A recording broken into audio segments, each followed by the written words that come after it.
கருத்து. இப்போ ஒரு ஆள் அரசியல் இருக்கிறாரு, அப்ப அரசியல் இருக்கும்போது அவரு ஒரு காரியத்தை ஏதோ ஒன்று சொல்லுவாரு. ஆனா அதுக்கு தவறாக ஒரு இன்டர்பிரேஷன், அதாவது ஒரு தவறாக புரிந்து கொள்ள ஒரு நிலைமை ஏற்படும். அது நம்முடைய வாழ்க்கையில எல்லா இதுலயும் இருக்கிறது என்பதுதான் என்னுடைய கருத்து. உண்மையும் புனைவும் என்பது. நல்லது, நன்றி சார். நல்லது நல்லது. சரி. அடுத்தது புதிதாக வந்தவங்க ஏதாவது அந்த கதையை படிச்சிருக்கீங்களா? நீங்க ஏதாவது உங்களுடைய கருத்துக்களை பதிவிட முடியுமா? இல்லைன்னு சொன்னா நம்ம முத்தையன் சார் இருக்கிறாங்களா? ஐயா வணக்கங்க. சொல்லுங்க ஐயா. ஐயா, இந்த கதையை நம்ம முன்னாடி பேசின பேராசிரியர்கள்ட்ட இருந்தே நம்ம தொடங்கலாம்னு நினைக்கிறேன். அதே மாதிரி நீங்க சொன்ன அந்த விளக்க அடிப்படையிலையும் இன்னொரு விஷயமா அதை பார்க்க முடியுமா அப்படிங்கிறது தான். இதுல இன்னொரு விஷயமா நான் எதை சொல்ல வரேன் அப்படின்னு சொன்னா, அந்த கொக்கு அப்படிங்கிற அந்த தலைப்பு ரொம்ப முக்கியமான ஒரு தலைப்பு. ஏன் அப்படி சொல்றோம்னா, நமக்கு கொக்கு பொறுத்த வரைக்கும் திடீர்னு ஞாபகம் வர்றது ஒரு பாடல் நினைவுக்கு வரும்னு நினைக்கிறேன். இந்த மடைத்தலையில் ஓடு மீன் ஓட ஊர்மீன் வருமளமும் வாடி இருக்குமாம் கொக்கு அப்படிங்கிற ஒரு பாடல் வந்து நமக்கு நினைவுக்கு வரும். இந்த நினைவை நான் இந்த கதையோட பொருத்தி பார்க்கலாமா அப்படின்னு பார்க்கும்போது, இதுல ஏற்கனவே ஐயா சொன்னது மாதிரி இந்த பனை மரம் அப்படிங்கிறது தொடர்ந்து வந்துகிட்டே இருக்கு. இந்த பனை மரத்தையும் இந்த கொக்கையும் இணைச்சு பார்க்க முடியுமா அப்படின்னு பார்த்தா ரெண்டுக்கும் ஒரு இயல்பு இருக்கு. என்னன்னா, இது இந்த கொக்கு என்ன பண்ணும் அப்படின்னு சொன்னா, தனக்கான இறை வரக்கூடிய வரிகளையும் அது என்ன பண்ணியிருக்கும், காத்துக்கிட்டே இருக்கும் அப்படின்னு சொல்றது. அதே மாதிரி பனையின் அப்படின்னு வரும்போது, பனையும் எடுத்த உடனே நமக்கு பலன் கொடுப்பதெல்லாம் கிடையாது, அதுக்கு பல வருடங்கள் ஆகும் அப்படிங்கிறது தான். அதே மாதிரி பனை எல்லா காலங்கள்லயும் நமக்கு இது பலன் கொடுக்காது, அதுக்குன்னு ஒரு குறிப்பிட்ட காலம் இருக்கு. அதாவது தமிழ் சமூகத்தை பொறுத்த வரைக்கும், இந்திய சமூகத்தை பொறுத்த வரைக்கும் வறட்சி மிகுந்த காலகட்டங்கள்ல மக்களை காப்பாற்றக்கூடிய ஒரு வேலைய, ஒரு விஷயத்த, ஒரு பயனை செய்கிறது அப்படின்னு சொன்னா அது பனை மரத்தினுடைய பயன் அப்படிங்கிற ஒரு விஷயம். அப்ப இந்த இரண்டு பண்புகளையும் ஒப்பிட்டு பார்க்கும்போது நமக்கு இந்த கதை வேறொரு இடத்துல பயணிக்கிறதோ அப்படிங்கிறது தான். என்னன்னா, நீங்க சொன்னீங்க பேராசிரியர்கள் எங்களுக்கு உந்துதலை தந்தார்கள், ஊக்கமாக இருந்தார்கள், போராட்ட களங்களில் அவர்கள் எங்களை போராட வைத்தார்கள் அப்படிங்கிறதெல்லாம் நீங்க சொன்னீங்க. அதே மாதிரியான சூழல் இன்றைக்கும் இருந்துகிட்டு தான் இருக்குது. விஷ்ணு ஐயாவையே நம்ம சொல்லலாம். 2009 காலகட்டங்கள்ல அந்த இறுதி போர் நடந்துகிட்டு இருக்கக்கூடிய அந்த சூழல்கள்ல எங்களை ஊக்குவித்தவர்கள் அப்படிங்கிற அடிப்படையில நான் அவரை சொல்றேன். தொடர்ந்து களத்துக்கு போங்க, போராடுங்கன்னு சொல்லி எங்களை அனுப்பி வைத்ததுல அவருக்கு ஒரு பங்கு உண்டு அந்த காலகட்டங்கள்ல. சரி, அப்படி சொல்லும் போது இங்க மாணவர்களுக்கான பங்கு அப்படிங்கிறது ஒண்ணு இருக்குதுங்க. அப்ப இந்த ஜான் செல்வராஜ் யாரா நம்ம பார்க்கிறோம் அப்படின்னு சொன்னா, மாணவர்களினுடைய அடிப்படையா, மாணவர்களுடைய இயங்குதலமா, மாணவர்கள் எப்படிப்பட்ட மாணவர்களாக உருவாக வேண்டும் என்கிற அந்த ஏக்கத்தை வெளிப்படுத்தக்கூடிய ஒன்றாகத்தான் இந்த கொக்கு கதை இருக்கிறதோ அப்படின்னு நான் பார்க்கிறேன். ஏன் அப்படின்னு சொன்னா, பொதுவாகவே அகம்புறம் அப்படிங்கிறது ரெண்டுமே பயணிக்கக்கூடிய ஒரு விஷயம் தான். எல்லாருடைய மனநிலையிலையும் அது பயணிக்கக்கூடிய ஒரு விஷயம். அப்ப அகம் என்ன பண்ணும் அப்படின்னு சொன்னாக்கா, எதையாவது ஒரு காரணத்தை கட்டிக்கிட்டே இருக்கும். இந்த கதை அப்படிதான், ஐயா சொன்ன பின்புலத்தை அப்படிதான் நம்ம பார்க்கிறோம். உண்மை, பொய், புனைவு, கற்பனை இப்படிங்கிறதெல்லாம் நம்ம இதோட இணைச்சு பார்க்கும்போது ஒவ்வொருத்தருக்கும் ஒவ்வொரு கற்பனை தேவைப்படுகிறது, ஒவ்வொருத்தருக்கும் ஒரு உண்மை தேவைப்படுகிறது அப்படிங்கிற ஒரு.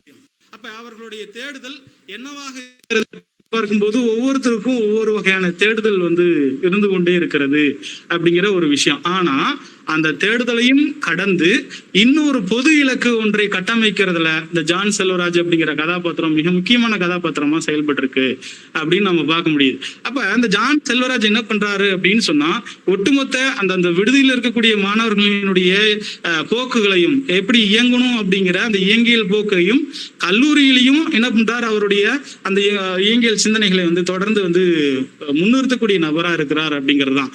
அப்ப வறட்சி மிகுந்த காலகட்டங்கள், சிந்தனை வறட்சி மிகுந்த காலகட்டங்கள்ல யார் நமக்கு தேவைப்படுகிறார்கள் அப்படின்னு பார்க்கும்போது இது மாதிரியான மாணவ பருவம் நமக்கு தேவைப்படுகிறது. சிந்தனை முதிர்ச்சியோடு எதிர்கால சிந்தனையை கையில் எடுக்கக்கூடிய அந்த மாணவ வளர்ச்சி என்பது மிக முக்கியமாக தேவைப்படுகிறது அப்படிங்கிற அந்த அடிப்படையிலான ஒரு விஷயத்தை அடிப்படையாக கொண்டு இது அகம்புறம் சிந்தனையை கட்டமைச்சு இரண்டு இணைத்து கொண்ட ஒரு கதை போக்காக இருக்கிறதோ அப்படின்னு படுதுங்க.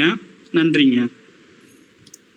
முத்தையன் சார் சொன்னதிலிருந்து நாம நேரடியாகவே பொருத்தி பார்க்கலாம். ஜான் செல்வராஜ் அப்படின்னு சொல்லக்கூடியவர் அறிவு கூர்மையுடைய ஒரு அறிவுஜீவியினுடைய அதை பிரதிநிதித்துவம் பண்ணக்கூடிய ஒரு நபராக இருக்கிறார். ஆனா அதே சமயத்துல அவரோடு ஒரு பெண்ணை இணைக்கிறார்கள் இல்லையா, அது விவரம் தெரியாத ஏதோ மனசுல இருக்கக்கூடிய, நான் சொன்ன மாதிரி ஆண் பெண் என்று சொன்னாலே அவர்கள் காதலன் காதலியாக பார்க்கக்கூடிய மரபு வழியில வரக்கூடிய புத்திஜீவிகளாக இருக்கிறார்கள். எப்ப நமக்கு ஒரு ரெவல்யூஷன் அல்லது ஒரு போராட்டம் ஒரு மிகப்பெரிய எதிர்ப்பு தோன்றதுக்கு அப்புறம்தான் அது அந்த ஆர்கானிக் இன்டெலக்சுவல் சொல்லக்கூடிய ஒரு விதைத்த அதனுடைய முழு பயனையும் நாம அனுபவிக்க முடியும். அது வரைக்கும் என்ன செய்ய, அவரை தொடர்ந்து பலரும் மேலும் மேலும் அறிவு கூர்மையுடைய புத்திஜீவிகளாக வருவார்கள். நம்ம முத்தையன் சொன்னதுல இருந்து நான் என்ன செய்யறேன்னா, ஜான் செல்வராஜனுடைய அவர் எதனுடைய ஒரு ரெப்ரசன்டேஷனாக இருக்கிறார்.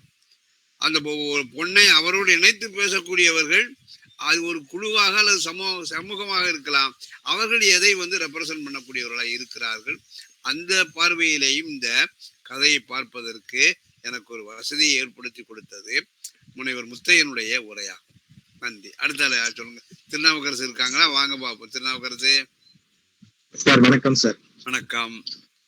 இது வரைக்கும் வேற ஒரு கோணத்துல இருந்து பாத்துட்டு இருந்தாங்க. அதே கோணத்துல இருந்து நான் தொடர முயற்சி பண்றேன் சார். எனக்கு என்னவா தோணுதுன்னா, இதுல கருப்பு அப்படின்றது ஒரு முக்கியமான ஒரு இடமா இருக்கு. அந்த கருப்புக்கு பழம் கருப்பு, அந்த பெண்ணோட நிறமும் கருப்பு, அதுல கட்டக்கூடிய கொடியும் கருப்பு. அப்போ இந்த 3 நிறம், அதே சமயத்துல இந்த கருப்புக்கு எதிரான வெயில், வெப்பத்தை எப்படி கையாள்றது அப்படின்றது, அந்த சூரிய ஒளி, அந்த ஒளியை எப்படி கையாள்றது, அந்த வெப்பம் என்னத்தை தருது. அதே மாதிரி கருப்பு இதுவானது கருப்பு மாதிரியா நமக்கு எல்லாருக்குமே இந்த கருப்புக்கு எதிரான ஒரே கருப்புக்கு இணையான விஷயம் அதிகாரம். அதிகாரத்தை கையில வச்சிருக்கிறது போலீஸ். இப்படி எல்லாமே அந்த சமூகத்துக்கும் அந்த சிந்தனைக்கும் எதிரான ஒரு கூட்டம் வெளியே நிற்குது. இன்னொன்னு, இது ஒரு என்ன மாதிரி ஒரு காவல் மாதிரியான இருக்கக்கூடிய அந்த கல்வியோட காவல் அதிகாரத்தை, அந்த கேட்டு, அந்த கட்டடம், அந்த அடையாளங்களை சொல்லி ஒரு பெரிய உயர்ந்த இடத்தை அது விஸ்தரிக்குது. இந்த கதையில வரக்கூடிய அகம் சார்ந்த விஷயத்த பின்னாடி வரக்கூடிய ஆடிப்பாவைன்ற நாவல்ல அகம் சார்ந்த விஷயமா எழுதி பார்க்கிற இடம் இருக்குல்ல, அந்த இடத்துக்கு முன்மாதிரியான வடிவமா நான் இதை பாக்குறேன். ஆடிப்பாவையில ஒரு விஸ்தாரமா காந்திமதியை வச்சு கொண்டு வரக்கூடிய ஒரு உலகம், இங்க இந்த கதையில நம்ம வாசகன் ஏமாந்து போறான், அல்லது வாசகனுக்கு இப்படி ஒரு நோக்கம் இருக்குதுன்னு வச்சுங்க. இவங்க 2 பேரும் கடைசியில காதலரா இருப்பாங்க. இந்த மாதிரி தகவல்கள்லாம் இங்க சொல்லிட்டே வருது. அந்த தகவல்ல தான் முடியாம அந்த தகவல்ல நிராசை ஆக்கிறது. இந்த வடிவம் இது ஒரு ஈஸியான வடிவம். ஒரே ஒரு போக்குல நம்ம என்ன முடிவை நம்ம எதிர்நோக்கி போறோம், வாசகன் எதிர்நோக்கி போறானோ அதுக்குள்ள வரக்கூடிய தொடர்ல எதிர்நோக்கி வருதோ அதே தொடர்ல அது முடியாது. அது முடிவை அந்த கதையாம்சம் தான் அது முடிவு பண்ணும். அந்த மாதிரி ஒரு இடத்துல இங்க ஸ்டார்ட் பண்ணி அந்த முடிவுக்கு உச்சத்துக்கு போகாம, முடிவுக்கும் போகாம பின்னாடி பின்னாடி இதை அசைச்சு இந்த கதை நிக்குது இந்த கதைக்குள்ள. ஆனா இருக்கு, அவங்களுடைய வாழ்க்கை இருக்கு. இதே மாதிரிதான் அங்க வருவாங்க, அவங்க சந்திப்பாங்க, கல்லூரி கிட்ட வருவாங்க, அந்த பெண்ணும் கிருபாகரன் இவங்க எல்லாமே வருவாங்க. அதுல பிளான்டா இந்த கதை ஸ்டெப் போகும். அப்ப நாவல்ற வடிவத்துல இன்னொரு விஸ்தாரமா எழுதி பார்க்கும்போது இன்னொரு வடிவத்துல அழகா அதுக்கு ஒரு பாத்திரம், ஒரு தெளிவு கிடைக்குது. இதுல அது தெளிவு கிடைக்கல. அதே மாதிரி இங்க தெளிவு கிடைக்காம இருக்கிறதுக்கு இங்க காலம் சூழல் மோசமா இருக்கு, ஒரு விதைக்கிற ஒரு சமயமா இருக்கு. இங்கேயும் கருப்பு கொடி கட்டி மொழிக்கு எதிரான ஒரு விஷயத்த நடக்கிறத அடையாளப்படுத்துது. ஆடிப்பாவையிலையும் மொத்த இஷ்யூவையும் நடக்கும்போது அதுல அந்த மாணவர்கள் என்ன அளவுக்கு பங்களிக்கிறாங்க, அதுல என்ன மாதிரியான கோர தாண்டவம் ஆடுது, ஒரு வெம்மையா இருக்குது, அந்த சூழலை எப்படி அவங்க எதிர்கொள்றாங்க, கல்லூரி எல்லாம் மூடிடுறாங்க, வீட்டுக்கு போறாங்க, நெருப்பு எரிக்கப்படுற தீ இருக்குது, அதெல்லாம் இருக்குது.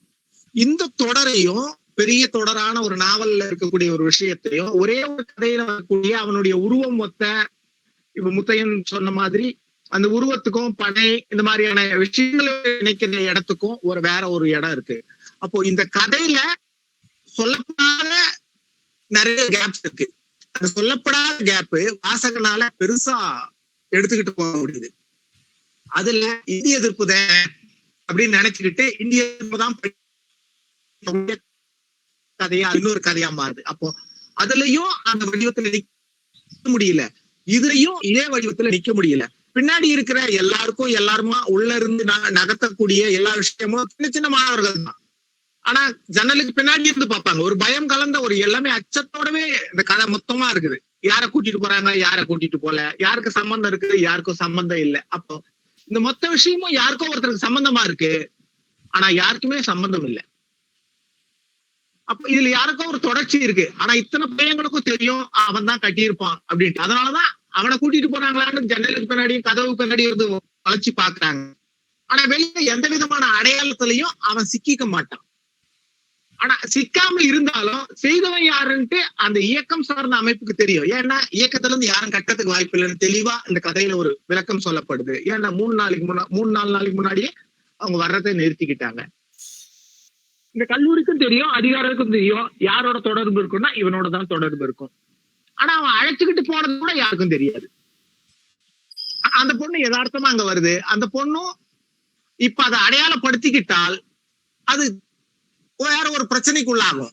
அதனால அந்த பொண்ணு அந்த அடையாளத்தையும் அந்த இடத்தையும் அந்த அடையாளப்படுத்திக்க விரும்பல. அப்படியா அவன் யாருன்னு எனக்கு தெரியாதுன்னு அந்த அடையாளத்துல இருந்து கழண்டிக்குது. அப்போ இந்த சமூகம் நெருக்கடி வரும்போது ஒரு அடையாளத்திலிருந்து நான் இல்லை என்று கையிலதான் விரும்புதே தவிர நான் பொறுப்பேற்றுக்க விரும்பாத ஒரு சமூகமா இருக்கு. ஆனா வேலை செய்யணும் அப்படின்ற உந்துதல் எல்லாருக்குமே இருக்கு. அத்தனை இளம் மாணவர்களும் அதை செய்ய விரும்புறாங்க, ஆனா செய்யாம இல்ல. அதுக்கு உள்ளால உதவாம இல்ல, ஆனா வெளிப்படுத்திக்கவும் நிக்கிற அளவுக்கு திராணி இல்லாத ஒரு சமூகமா இன்னைக்கு வரைக்கும் இருக்கு. இன்னைக்கும் அப்படிதான் ஒரு வேகத்தா இப்போ இன்னைக்கு ஒரு அரசியல் மாற்றத்தை கொண்டு வர முடியும் நினைக்கிறோம். ஆனா மெதுவா தான் செய்ய முடியுதே தவிர வேகமா நமக்கு அதிகாரத்தை பிச்சு எடுத்துக்கிட்டு இருக்க ஒருத்தனை நேரா எதிர்க்கிற மனோபாவம் பணியில இருக்கிறவங்களாலையும் முடியல, அதிகாரத்துல இருக்கிறவங்களாலையும் முடியல, அரசியல்ல இருக்கிறவங்களாலையும் முடியல. மென்மையாதான் இவங்களும் எதிர்க்கிறாங்க. இன்னைக்கு தென்பகுதியில எல்லா அரசாங்கமும் எல்லா அரசும் வடபகுதியில இருக்க அரசுக்கு எதிராக இருக்கு. இவங்களாலே அவங்கள நேரடியா எதிர்க்க முடியல. ஏன்னா ஒரு பெரிய ஒன்றியத்தின் கீழே இருக்கக்கூடிய ஒரு சின்ன அரசு அவன் ஏதாவது பெருசா திரும்ப அவனே வந்துடானா, நம்மளை கொன்னுடுவானா, நம்ம மேல பெரிய நடவடிக்கை எடுத்துருவானான்ட்டு சூசகமா சின்னதா அப்படி கிள்ளி விட்டு வேடிக்கை பார்க்கிற நிலைமையில தான் இருக்கு. அப்போ அதிகாரம் அப்படின்றது ஒரு பெரிய வடிவமா மாறிடுது. அதிகாரம் மற்றவர்கள் எப்பவுமே மெல்லிய குரல்ல ஒரு அழுகுனியோட ஒரு குரல்ல எதையோ ஒண்ணு திரும்ப திரும்ப சொல்லிக்கிட்டே இருக்க வேண்டியிருக்கு. ஆனா சொல்லாமலும் இருக்க முடியல. இப்படிதான் எனக்கு தோணுது. திருநாவுக்கரசு அந்த கதையில வரக்கூடிய பல்வேறு விதமான படிமக் காட்சிகளுடைய மனதில் வைத்துக் கொண்டு பார்க்கிற பொழுது எனக்கு அவருடைய பேசிய உரை என்ன மாதிரியாக யோசிக்க வைக்குது அப்படின்னு கேட்டா, இந்த கொக்கு அப்படிங்கிற கதை இருக்கு இல்லையா, அத ஒரு குறிப்பான் சிக்னிஃபயர் என்ற ஆங்கிலத்தில் சொல்லுவோம்ல, அப்படி எடுத்துக்கிட்டா அது சொல்லக்கூடிய குறிப்பீடு என்னன்னா போராட்டம் அப்படிங்கிறது. ஆனா இந்த குறிப்பானும் குறிப்பீடும் சந்திக்கக்கூடிய அடையாளமான குறி சைன் இருக்கு பாத்தீங்களா, அது இணையவே இல்லை. ஆனா அந்த இடத்துல ஒரு சின்ன கேப் இருக்குது. அப்ப அந்த போராட்டம் என்பது அது மாணவருடைய போராட்டமா இருக்கலாம், ஆசிரியருடைய போராட்டமா இருக்கலாம், தொழிலாளியினுடைய போராட்டமா இருக்கலாம், விவசாயிகளுடைய போராட்டமா இருக்கலாம். இதையெல்லாம் மரபு புத்திஜீவிகள் எப்படி பார்க்கிறார்கள், அறிவு கூர்மையுடைய புத்திஜீவிகள் எப்படி எல்லாம் பார்க்கிறார்கள், அவங்க தங்களை எந்த இடத்திலே பொருத்தி பார்க்கிறார்களோ அதற்கு தகுந்தபடியான ஒரு விளக்கத்தை, ஒரு வியாக்கியானத்தை இந்த கதையானது நமக்கு கொடுக்கிறது அப்படிங்கிறது அரசு சொன்னது. எனக்கு இன்னொன்னு, ஒரு சமுதாயம் ஒரு மாறுவதற்கு அடிப்படையாக இருக்கக்கூடியது ஒண்ணு பொருளாதாரமா இருக்கலாம் அல்லது அரசியலா இருக்கலாம். இப்ப 21ஆவது நூற்றாண்டுல நீங்க பார்த்தாச்சுன்னு சொன்னா, தமிழ்நாட்டை பொறுத்தவரை நம்ம சொல்ல முடியும், தமிழ்நாட்டில் இருக்கக்கூடிய பெரிய பெரிய அரசியல்வாதிகள் எல்லாருமே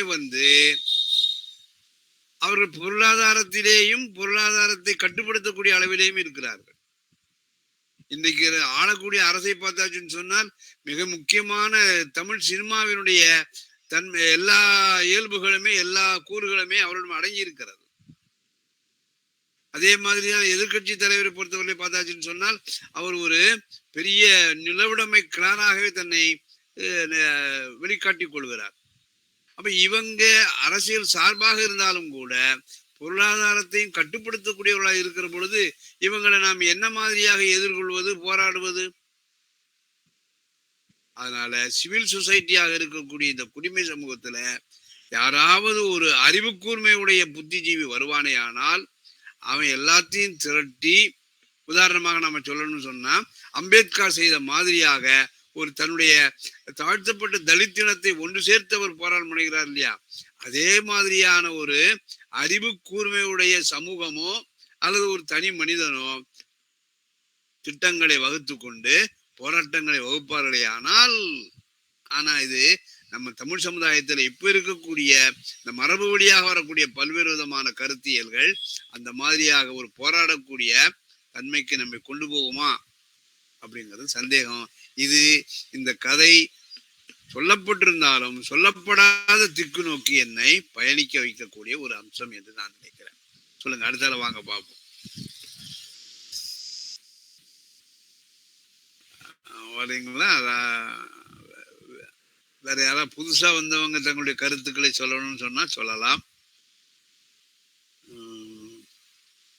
அப்படி இல்லைன்னு சொன்னா இப்போ ராஜா இருக்கிறாங்க. ராஜா வாங்க, நீங்க சொல்லுங்க. ராஜாஜி சார் இருக்காங்க. ராஜாஜி சார் வர்றாங்க. ராஜா நான் அடுத்தது பேசுறேன். சரி ராஜா பேசுங்க.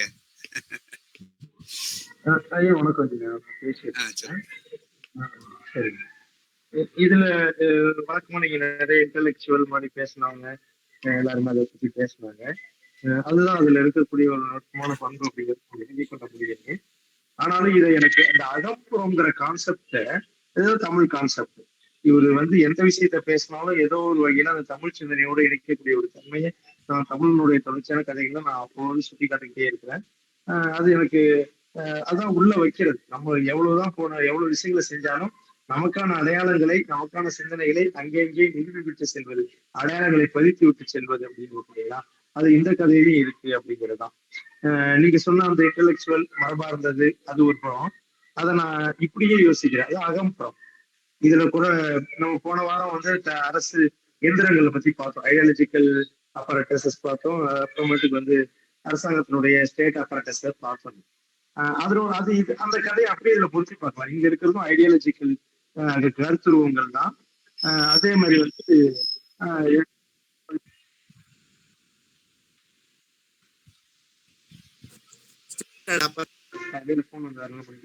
அப்ப இதுல இருக்கிற உங்களுக்கு தெரியுது, போலீஸ் நமக்கு வன்முறை நேரடியாக கருத்துருவத்துக்கு குறைவான பக்கமும், அதே நேரத்துல நேரடியா ஆக்சல்ஸ் வன்முறை சார்ந்த செயல்பாடுகள், கைது, வாட்ச் பண்றது, மிரட்டுறது, இந்த மாதிரி துணைகளை பார்க்க முடியும்.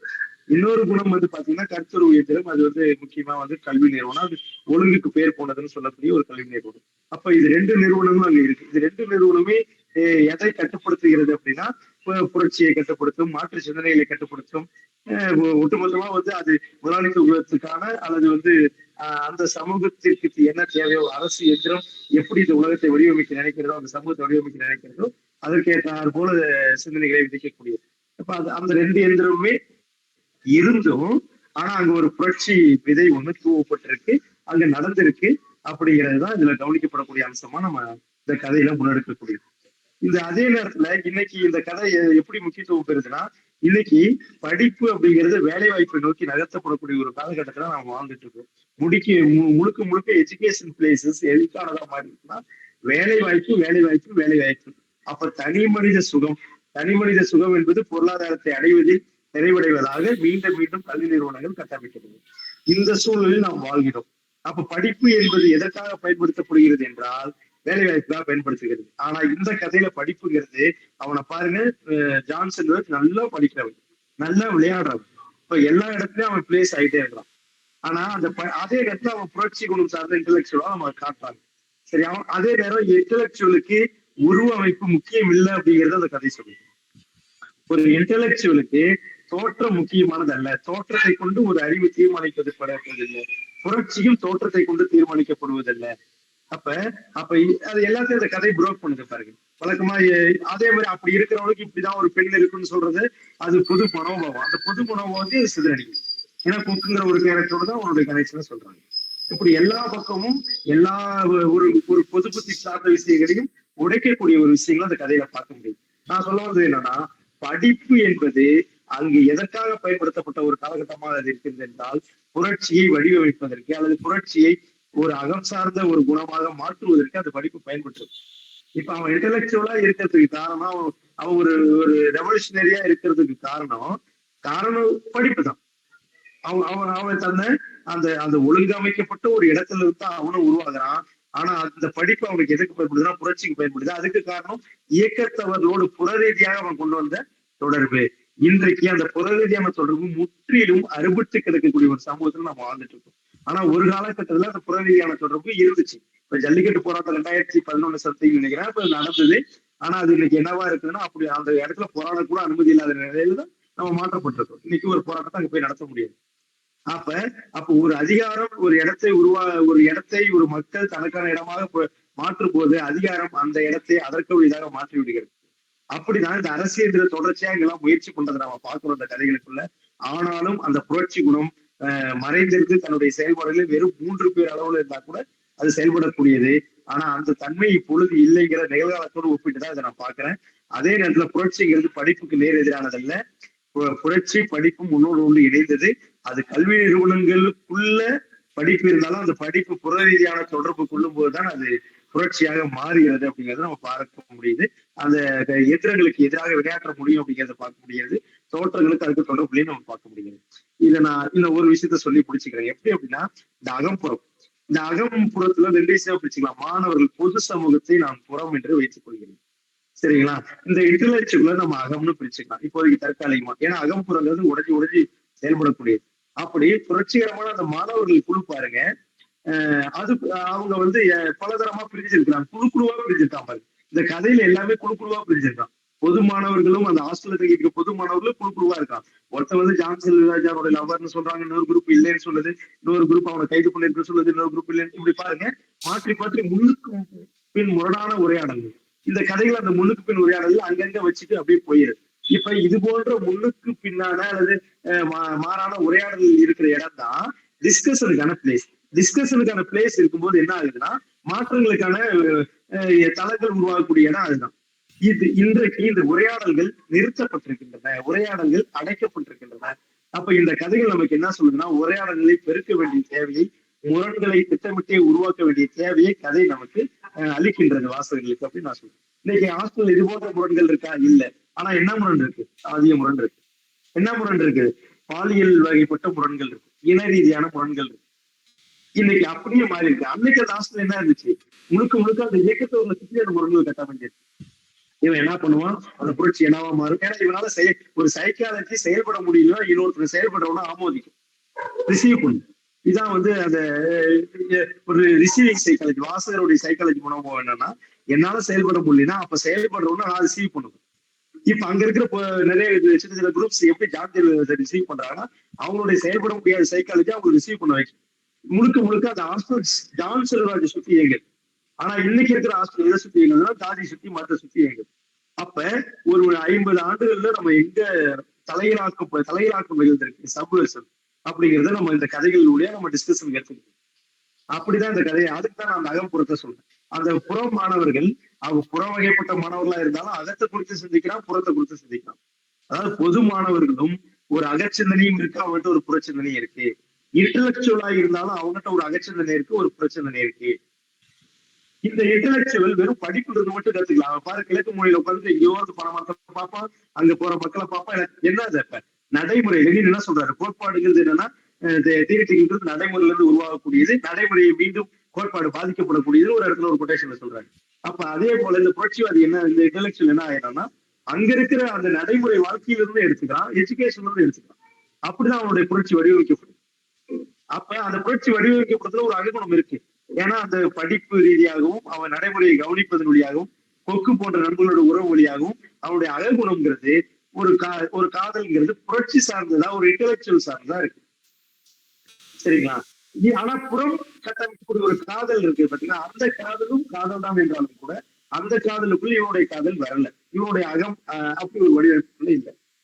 ஆனா அந்த புறம் கட்டமைக்கிற வடிவமைப்பு புறம் சார்ந்து, அந்த அதர் சார்ந்து, பொது மாணவர்கள் சார்ந்து, அது அந்த கட்டமைப்புக்குள்ள இன்டலெக்சுவலுடைய அகம் இல்ல. இன்டலெக்சுவலுடைய அகம் என்னவா இருக்குன்னா இன்னொன்றாக இருக்கிறது. அதே மாதிரி புறம் பொது மாணவர்கள் இருக்காங்க இல்லைங்களா, அந்த மாணவர்கள் என்ன செய்யறாங்கன்னா அவங்க ஒரு புறத்தை வடிவமைக்கிறாங்க. என்னன்னா இவன் தான் குடி கட்டியிருப்பான், இவன் தான் இது பண்ணிருப்பான் அப்படின்னு ஜான் செல்வராஜ் அவனுடைய காதல்கிற அகசத்துக்கு பேசுறான். அதே பொது மாணவர்கள் குழு குழுவா பிரிஞ்சு புறம் சர்ஜிட்டையும் பேசுறாங்க. ஏன்னா இவன் தான் கொடி கட்டிருப்பான், இவன் தான் அதை பண்றான், இவன் தான் ஏகத்தோடு. சரிங்களா? இந்த அந்த பேசக்கூடிய அகம் இன்னொன்னா இருக்கு, இவங்க பேசக்கூடிய புறம் இருக்கு. ஆனா இது ரெண்டையும் மறுக்கக்கூடிய இடமா இந்த ரெண்டு அகம்புறத்தையும் பொது மாணவர்கள் கட்டமைக்கக்கூடிய அகத்தையும் புறத்தையும் மறுக்கக்கூடியதாக இன்டலெக்சுவலுடைய அகமும் புறமும் இருக்கு. இதுதான் இந்த கதையில. ஆனா ரெண்டு பேரும் எங்கேயுமே ஒட்டல. ஏன்னா அவன் கட்டமைக்கிற அகத்துக்குள்ளேயும் புறத்துக்குள்ளேயும் இந்த இன்டலெக்சுவல் போய் மாட்டவே இல்லை. இன்டலெக்சுவலுக்கு அவங்களுக்கும் கேப் இருக்கு. ஆனா அதே ஹாஸ்டல், அதே பிளேஸ், அவன் அதே மாதிரி அந்த மாணவர்களோட இருக்கிறான், விளையாடுறான், போறான், வரான், அவன் பார்த்து தனியா அமைதியா இருக்கான், போறான். ஆனா அந்த அந்த பொது சமூகத்தின் கட்டமைப்புக்குள்ள போகல. ஆனா இவன் கட்டமைக்கிற சமூகத்துக்குள்ள அது இருக்கு. இந்த இன்டலெக்சுவல் கட்டமைக்கிற அகப்புறத்துக்குள்ள யாரு இயங்குறான்னா பொது சமூகம் இயங்குது. பொது சமூகம் கட்டமைக்கக்கூடிய அகப்புறத்துக்குள்ள இன்டலெக்சுவல் வரல. இந்த இடம் தான் நமக்கான இடம். நம்ம அந்த குழுவா இருந்தாலும் 3 பேரா இருந்தாலும் 4 பேரா இருந்தாலும் ஒட்டுமொத்த சமூகத்தையும் அவனுடைய இயங்குதல் தான் அவன் வச்சிருக்கான். வெயில ஏன் அடிக்கடி சொல்றாங்க, வெயிலுங்கிறது இயங்கிக்கிட்டே இருக்கக்கூடியது. இப்ப இந்த உலக இயங்கியில எது தீர்மானிக்கிறது என்றால் ஒரு குழு சமூகம் தீர்மானிக்கிறது, இன்டலெக்சுவல் சமூகம் தீர்மானிக்கிறது. ஆனால் இன்று அது தலையிலாக்கமாக மாறி போயிருக்கிறது. இதை நாம் கவனத்தில் எடுக்க வேண்டும் என்பதை தான் இந்த கதை கடத்துவதாக நான் புரிந்து கொள்கிறேன். நன்றி. பேராசிரியர் ராஜா அவங்க அவருடைய முக்கியமான கருத்தாக்கமாக அகம் புறம் அப்படிங்கிறத அதை கொண்டு வந்து இந்த கதையோடு பொருத்தி பார்த்து இன்னும் கொஞ்சம் நமக்கு விரிவுபடுத்தி இருக்கிறார். நம்ம சொன்ன மாதிரி ஏற்கனவே சென்ற வாரம் விவாதித்த மாதிரி அல்தூசருடைய எப்படி பார்த்தாச்சுன்னு சொன்னா அது காவல்துறையாக இருக்கலாம், அல்லது இராணுவமாக இருக்கலாம், அல்லது நீதித்துறையாக இருக்கலாம். இவை வந்து நேரடியாகவே வன்முறையை பின்புலமாக வைத்துக் கொண்டு ஒரு ஒடுக்குமுறை செய்யக்கூடிய ஒன்றாக இருக்கிறார்கள். ஆனா அதே சமயத்துல ஒரு கருத்தியல் ரீதியாக பார்த்தாச்சுன்னு சொன்னா முக்கியமா நாம மதம் அப்படிங்கிறது, அந்த மதம் அப்படிங்கிற இருக்கக்கூடிய இடத்த வந்து 21ஆம் நூற்றாண்டுல கல்வி நிலையங்கள் நமக்கு பின்பற்றி கொண்டு வருகின்றன. அது கல்வி நிலையங்களில் நீங்க பார்த்தாச்சுன்னு சொன்னா அதுவும் கூட நம்ம இப்ப என்ன மாதிரியான நிலைமையில இருக்கோம், அதுவும் ஒரு கருத்தியல் தான். என்னதான் ஒரு குடும்பத்தை நடத்த முடியாத ஒரு சூழலாக இருந்தாலும் கூட தன்னுடைய 5 வயது குழந்தையானது ஆங்கில பள்ளியிலே ஆங்கில பயிற்று மொழியில இருக்கக்கூடிய பள்ளியிலே தான் நான் சேர வேண்டும் நினைக்கிறாங்க. அப்ப இங்கிலீஷ் லாங்குவேஜ், ஆங்கில மொழி அப்படிங்கிறது எவ்வளவு தூரம் நம்முடைய மனதிலே பதிந்திருக்கிறது. கல்வி நிலையங்கள், மதங்கள், ஜாதி எல்லாமே நமக்கு வந்து அப்படியே அந்த ரத்தத்துக்குள் ஏற்றப்பட்டிருக்கக்கூடிய விஷம் மாதிரி மேலும் மேலும் நம்மை ஒரு அழிவு நோக்கி அழைத்து கொண்டு போகிறது அப்படிங்கிறதெல்லாம் இந்த கதை விலாபாரியாக நமக்கு அல்தூசருடைய பார்வையிலும் சொல்லலாம், அல்லது புத்திஜீவியுடைய தன்மையிலேயும் இந்த கதையை பார்ப்பதற்கு நிறைய வாய்ப்புகள் வசதியாக இருக்கிறது. ராமச்சந்திரன் சார் வந்திருக்காங்க, வரீங்களா நீங்க அடுத்த கொண்டு வரீங்களா? ஐயா பேருந்துல இப்பதான் வந்துகிட்டு இருக்கிறேன். சரியா, நல்லது நல்லது. அடுத்த நிகழ்ச்சியில பேசுறேன், இப்ப பேசுறத மட்டும் கவனிக்கிறேன் நான். ராஜாஜி சார் நீங்க சொல்லுங்க. வணக்கம் ஐயா. நான் இந்த கதையை வந்து எப்படி பாக்குறேன் அப்படின்னா, ஒரு மையமான சம்பவத்தை அல்லது உணர்ச்சியை பற்றி பேசாம பல்வேறு சம்பவங்கள் இணைக்கோடுகளாக இந்த கதையில விரிவதை நான் பாக்குறேன். முடிவு கூட வந்து பாத்தீங்கன்னா பல்வேறு அனுமானங்களுக்கு ஒரு வாசகரை இட்டு செல்கிற ஒரு ஓப்பன் எண்டட் முடிவா தான் நான் இதை பாக்குறேன். இப்ப இந்த கதையில பாத்தீங்கன்னா நிறைய காட்சிகள் மாதிரி விரியுது. இப்ப வந்து பாத்தீங்கன்னா ஒரு கல்லூரி இருக்கு, கல்லூரி விடுதி, அப்புறம் வந்து பக்கத்துல வந்து ஒரு போலீஸ் பயிற்சி பள்ளி, அப்புறம் ஒரு பெண்கள் கல்லூரி, பனங்காடுகள், இதெல்லாம் வந்து பல்வேறு காட்சிகள் மாதிரி திரும்ப மாறி மாறி வருது.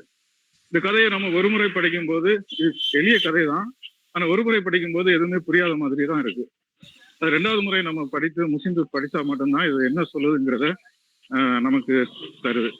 இப்ப இந்த பல்வேறு சம்பவங்கள் இணைக்கோடுகளாக அடுக்கி வைக்கப்பட்டிருக்கிற இந்த கதையில அந்த உறவு என்பது ரொம்ப மெலிதா இருக்கு. ஒரு சம்பவத்துக்கு இன்னொரு சம்பவத்துக்குமான உறவு என்பது ரொம்ப மெலிதா இருக்கு. அதுதான் இந்த கதையினுடைய ஒரு சிறப்பா நான் பாக்குறேன்.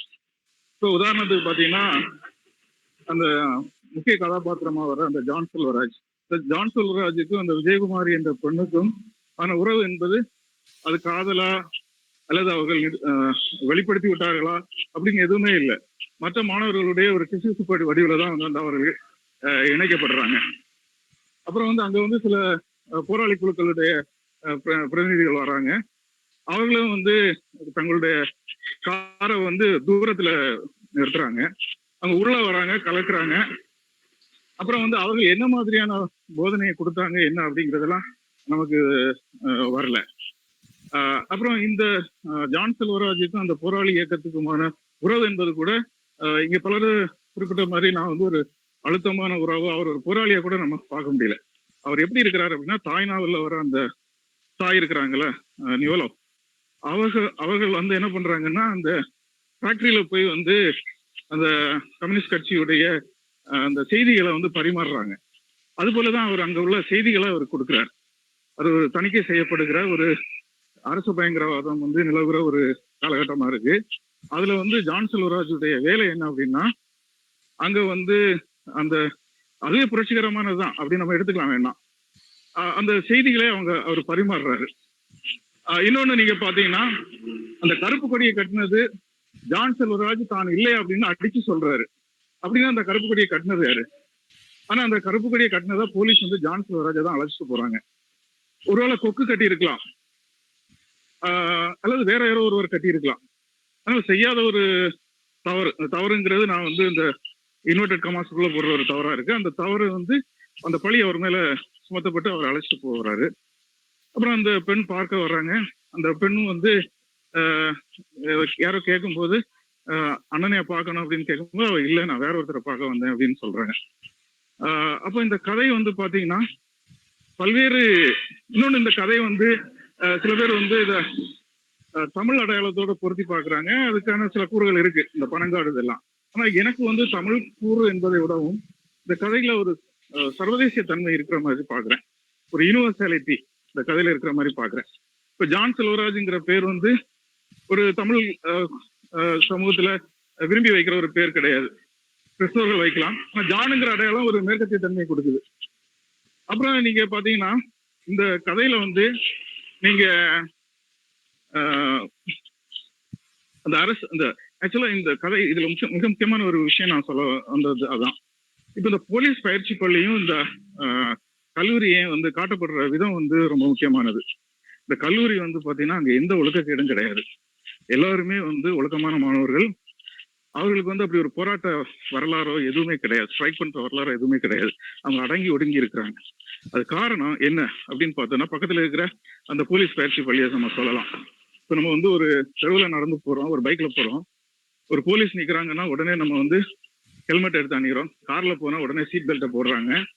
அப்போ அந்த ஆசிரியர் பயிற்சி பள்ளி அந்த போலீஸ் பயிற்சி பள்ளி என்பது தானாகவே இந்த மாணவர்களிடம், இந்த கல்லூரி மாணவர்களிடம் ஒரு அடங்கி ஒடுங்கி போகிற ஒரு தன்மையை அங்க வைக்கிறத நம்ம பார்க்கிறோம். ஆனா அதையும் மீறி மக்கள் அந்த மாணவர்கள்ட்ட வந்து ஒரு இது இருக்கு, ஒரு போராட்ட உணர்வு இருக்கு. அதையும் நம்ம இதுல பதிவு செஞ்சிருக்கிறாரு.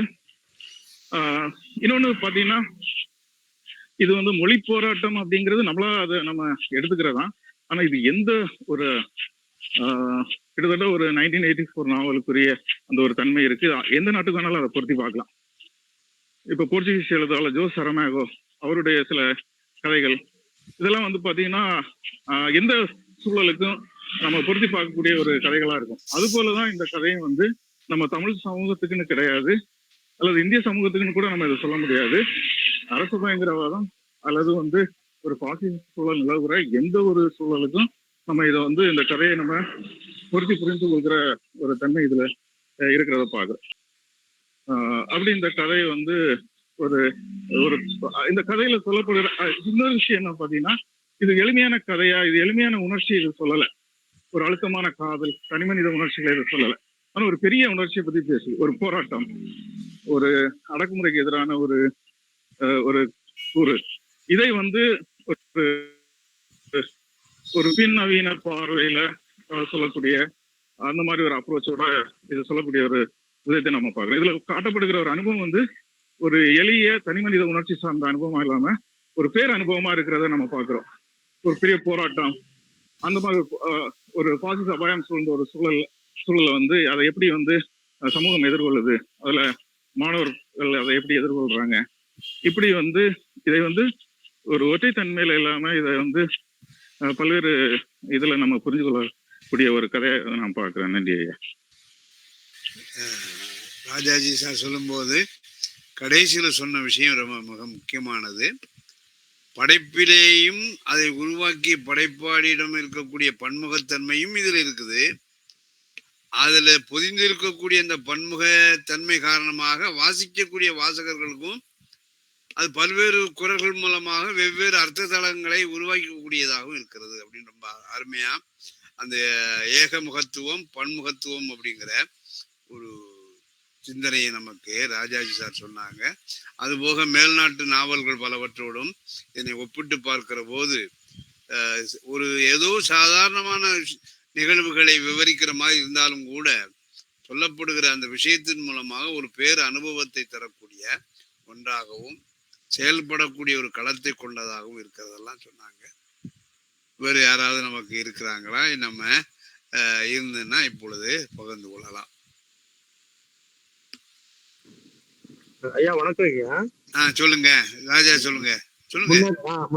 ராஜி பேசும்போது கூட சொன்னாரு, அது என்ன அப்படின்னா அது பாருங்க எல்லா இடத்துலயும் அந்த பினிஷிங் இல்ல, யாஞ்சல் ராஜா யாரு கைது பண்ணாங்க, இல்ல கொக்கு கட்டி இருக்கலாம் அப்படின்னு ஒரு கருத்தை வச்சாரு.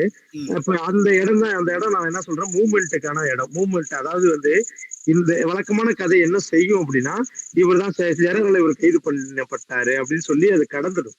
இது வழக்கமான கதைக்குரிய பாணி அல்லங்கிறத இந்த கதை ஸ்பெசிபிகேஷன் என்ன பண்ணுதுன்னா, மூவ்மெண்ட்டுங்கிறது முடிஞ்சு போறதல்ல, ஒரு கதைங்கிறது ஒரு மூவ்மெண்ட் ஒரு நபரை சார்ந்ததல்ல, அந்த நபர் தான் அந்த மூவ்மெண்ட் ஒட்டுமொத்தம் அப்படிங்கிறது இல்ல. அவர் யாரோ ஒருத்தர் ஒன்னாவது பர்சன் அவர் கைது பண்ணிட்டு போயிட்டு போறாரு. ஆனா அந்த கொடி கட்டினது யாருன்னு தெரியலன்னா அது இந்த இயக்கத்தவர்களுடைய சிந்தனை இங்க பலதரமா பரவி இருக்குது. அவங்க இயங்கிட்டே தான் இருப்பாங்க, அவங்களை தடுக்க முடியாது. அது இன்னாருன்னு தெரிஞ்சுட்டா அது பினிஷிங்கா மாறிடும், அரசு எந்திரத்தினுடைய கையகத்துக்குள்ள அது போயிடும். இப்ப அரசு எந்திரத்தின் கைகளுக்குள் அகப்படாமல், கருத்துருவத்தின் எந்திரத்துக்குள் அகப்படாமல், ரெண்டு இடத்துலயும் அது இருக்கு. அந்த பொது மாணவர்கள் அவங்களுடைய கருத்துருவத்துக்குள்ளும் அது அடைபடாமலும், அரசு எந்திரத்துக்குள்ளும் அடைபடாமல், அரசு எந்திரம் ஒரு கற்பனையா இவர் தான் நினைச்சு எடுத்துட்டு போயிடுச்சு, தற்காலிகமா அது கைது பண்ணிட்டு அது திருப்தி அடையுது. ஆனா இல்ல, அது கொக்குவா இருக்கலாம், யாராவது இருக்கலாம், அது இன்னும் எடுத்து செல்ல போட வேண்டியது, யாராலும் தீர்மானிக்கப்பட முடியாதது இயக்கத்தினுடைய செயல்பாடு. அது இயங்கிக்கிட்டே தான் இருக்கும். அதுக்கு அப்படிங்கிறதுக்கான அடையாளம் தான் யாராலும் அது சுட்டி காட்டப்பட முடியாத இடம் நான் நினைக்கிறேன். அது இயங்கியல் தன்மை கொண்டது. நன்றி. நாம ராஜா சொன்னதை வச்சுட்டு பார்த்தாச்சு. சொன்னா இன்னொரு இதுவும், அதாவது சிக்கலை வந்து மேலும் சிக்கலுக்கு உள்ளாக்கி வாசகனுடைய ஊகத்தை வந்து மேலும் விரிவடைய செய்யக்கூடியதுதான். ஏன்னா எல்லாரும் ஜானுடைய விருப்பத்திற்குரிய ஒரு பெண்ணாக விஜயகுமாரியை சொல்கிற போது கடைசியில் அவ வந்து அது யாரு செல்வராஜ், நீங்க ஏன் வந்தேன்னு கேட்கிற போது நான் எங்க அண்ணனாக இருக்கக்கூடிய சமையல்காரனை பார்க்க வந்தேன். அப்போ வந்து அந்த சிக்கல் வந்து தீர்வாக இங்கு சொல்லப்படவில்லை. மேலும் ஏன் இந்த மாதிரியான மாறி மாறி பேசுறாங்க, விருப்பம் இல்லாத ஒரு நிலையில விருப்பம் உள்ளது என்று ஏன் சொன்னாங்க, இப்படி வாசகனுடைய மனதிலே பல்வேறு விதமான சிக்கல்கள் எழுவதற்கும் இந்த பிரதியானது ஒரு வாய்ப்பை அளிக்கிறது. அது மேலும் முடிவடையாமல் நீட்டித்து கொண்டு போவதற்கும் இந்த பிரதியானது பல்வேறு வகையிலே உறுதுணையாக இருக்கிறது. சொல்லுங்க. ஐயா, இந்த விஜயகுமாரி பத்தி பேசும்போது இன்னொரு இந்த கொக்கு கதாபாத்திரத்தையும் பேசணும் அப்படிங்கறதா யோசிக்கிறாங்க. ஏன்னா கொக்கு வந்து அது நடக்கிற ஸ்டைல பாத்தீங்கன்னா கொஞ்சம் ஒரு அழகியல் தன்மை இருக்கிற மாதிரி படம். அப்படி பார்க்கும்போது இங்க இந்த பால் ஈர்ப்பு அப்படின்னு வரும்போது விஜயகுமாரி எந்த கட்டத்திலயும் அவர் வந்து பார்த்த மாதிரியும் சொல்லல, பார்க்காத மாதிரியும் சொல்லல. ஆனா அவர் முன்ன பின்ன பார்த்தது கூட இல்லை அப்படிங்கிறது தான் திரும்ப திரும்ப பெறக்கூடிய செய்தியா இருக்கு. ஒருவேளை அந்த பால் ஈர்ப்பு அப்படின்னு வரும்போது அது அந்த கொக்கா கூட இருக்கலாம் அப்படிங்கிற மாதிரியும் தோணுதுங்க. இது ஒரு பக்க பார்வை கிடையாது, ஒரு அசம்ஷன்ல அப்படியும் பார்க்கலாமா அப்படின்னு தோணுது, அவ்வளவுதாங்க. நல்லது, நல்லது. வேற யாராவது நமக்கு பேச இருக்கிறார்களா? யுவராஜா சார், நீங்க ஏதாவது சந்தேகங்கள் கேள்விகளாக கேட்கலாம். அதே வணக்கம். கேட்க ஆசைதான். ஆனா அந்த மூல கதையை கொஞ்சம் வாசிச்சிருந்தா அதிகமா கேட்கலாம். அதனுடைய இந்த முறை கேள்வியை நான் கேட்கவில்லை, கேட்டுக்கொண்டிருக்கிறேன். சரி, நல்லது. சரி, ஆக வேற யாராவது நமக்கு கேட்டவர்கள் மேலும் இந்த பதிவு பற்றிய ஒரு விரிவாக ஏதாவது விடுபட்ட செய்திகள் இருக்குமே ஆனால் சொல்ல நினைச்சா நீங்க சொல்லலாம். இல்லைன்னு சொன்னா நாம வருகிற இன்னும் இப்பொழுது வர்ற அடுத்த புதனன்று பேராசிரியர் ராஜா அவர்கள் முசல்பணி பற்றிய ஒரு விமர்சனத்தை நம் முன்னாலே விவாதிக்க உள்ளார்கள். ஆக முசல்பணி நாவல் பற்றி ஏற்கனவே நீங்கள் படித்திருந்தாலும் அல்லது படித்து இனிமேல் விருப்பப்பட்டு உரையாற்ற நினைத்தாலும் அதுல வரலாம். அதற்கு அடுத்ததாக வரக்கூடிய 29 மே மாதம் வரக்கூடிய புதனன்று ஜிகே எழுதிய மர்ம நாவல் பற்றி உம்பர்டோ ஈகோவினுடைய இந்த நேம் ஆஃப் த ரோசஸ் அப்படின்னு சொல்லக்கூடிய அந்த நாவலையும் மனதிலே வைத்துக்கொண்டு அது பற்றிய ஒரு விவாதத்தை பரமகல்யாணி ஆங்கிலத்துறை தலைவர் பேராசிரியர் ராஜாஜி அவர்கள் அது பற்றி பேச இருக்கிறார்கள். அடுத்த ஜூன் மாதம் வருகிற போது மீதி இருக்கக்கூடிய 4 நாவல்களை பற்றியும் நாம விவாதிக்கலாம். ஆகவே இனிமேல் வரக்கூடிய ஒவ்வொரு புதனன்றும் தமிழவனுடைய நாவல்கள், ஏற்கனவே சொல்லப்பட்ட மனிதர்கள் தொடங்கி சம்பாலா வரைக்கும் நாம விவாதிக்கலாம் என்று சொல்லி இப்பொழுது பங்கேற்ற அனைவருக்கும் நன்றி கூறக்கூடிய விதத்திலே ஆழ்வார்குறிச்சி இங்கே இந்த அமைப்பை சார்ந்தவர்கள் முறையாக கூற வருகிறார்கள். அனைவருக்கும் மீண்டும் மாலை வணக்கத்தை தெரிவித்துக் கொள்வதில் பெருமகிழ்ச்சி அடைகிறேன். இன்றைய நிகழ்வு நிறைவு பெற்றது. இந்த நிகழ்வில் பங்கு பெற்ற அனைவருக்கும் நன்றி கூறுவதில் பெருமை அடைகிறேன். இந்நிகழ்ச்சியில் பங்கு பெற்ற இலக்கிய ஆர்வலர்களுக்கும், பேராசிரியர் பெருமக்களுக்கும், ஆராய்ச்சி மாணவர்களுக்கும், மேலும் சிவசு அவர்களுக்கும், பாளையங்கோட்டை மேலும் வெளியீட்டகம் மற்றும் ஆழ்வார்குறிச்சி இங்கே இந்த அமைப்பின் சார்பில் எங்கள் மனமார்ந்த நன்றியினை தெரிவித்துக் கொள்வதில் பெரும் மகிழ்ச்சி அடைகிறோம். மீண்டும் நாம் அடுத்த வாரம் புதன்கிழமை அன்று சந்திப்போம், இணைய வழியில். நன்றி.